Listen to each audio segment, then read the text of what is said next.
What does your club have to continue to do in your eyes to excel in one-goal games and be on the right side of those, as we've seen the last little while? Well, like starting on time's the number one thing in the National Hockey League. A team that scores first, obviously, and plays well first has a better chance of winning. Number two, I think you got to be heavy. You got to spend time in the offensive zone. You can't be one and done. So, in other words, you get the puck to the net, you got to find a way to get it back and stay in there and spend some time. It doesn't necessarily mean you're going to score, but it's sure momentum, and it keeps you out of your own zone. So those would be two priorities. Is that starting to be more important against a team that played last night? Well, I think it's always important, but I think against teams that played, like, I don't know what the stats are this year, but they're real high for the team that didn't play.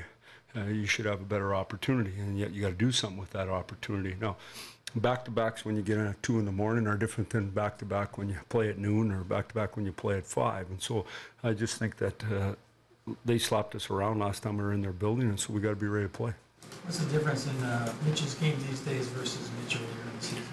Well, I think early in the season, I mean, last game I didn't count, he was sick, so I don't think you count on that. But I think early in the season he just lost his confidence, and the puck, when you lose your confidence, you get thinking too much and trying too hard, things don't go good. So, you know, it's so important. You get prepared in the summer, you arrive at training camp, you get ready to go, you get off to a good start, and then you just keep her going. The great thing about work ethic and preparation and doing extra stuff is your lows are usually a lot shorter than your highs. And so, I mean, it's no different in life. You work hard, you usually get results.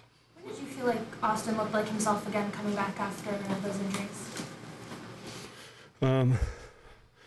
Well, I mean, Austin's, by the measure of you people, is whether he scored or not. That's not the measure for me. Is does he skate? Does he play 200? Does he dominate the game? And so I think anytime you've been out for periods of time like he has, you don't skate as good as you normally do. And so, you know, that's probably still in process. Now, we got 2 more games and then we got a week off, right? And, you know, so it's just one of those things. That's the way it goes. A lot of people don't believe this. I think you got to keep the motor running. You just keep going, you keep skating. And then you go, you don't have to kill yourself each day by going an hour and a half, but I think if you skate, you got a better chance to skate good. What gives you the confidence so early in his career, in the second game, that Travis will be able to play the offside as confident as he played the left side? Well, I didn't even think about that. I just thought, like, who's going to play that side? He's up, here's his opportunity, you want to play or not? So, real simple. I didn't ask him, I didn't think about it like that. We think he's a good player, let's get him in and let him play, and we're going to find out whether he can play or not over time. So we'll just keep watching him, see what happens. But you know, in an ideal world, he'd be a right-hand shot. He would have been on the team all year. Same question I asked about Mitch, but Willie, what's he doing well these days? Well, it's real simple for Willie. When he competes and he's on the puck and he has the puck, he's a real good player. When he doesn't, you know, when he gets in lows and doesn't get or isn't feeling confident, he doesn't have the puck. And, you know, the beauty of this game, if you go get it, you have it. If you wait for someone else to get it, you don't get it as much.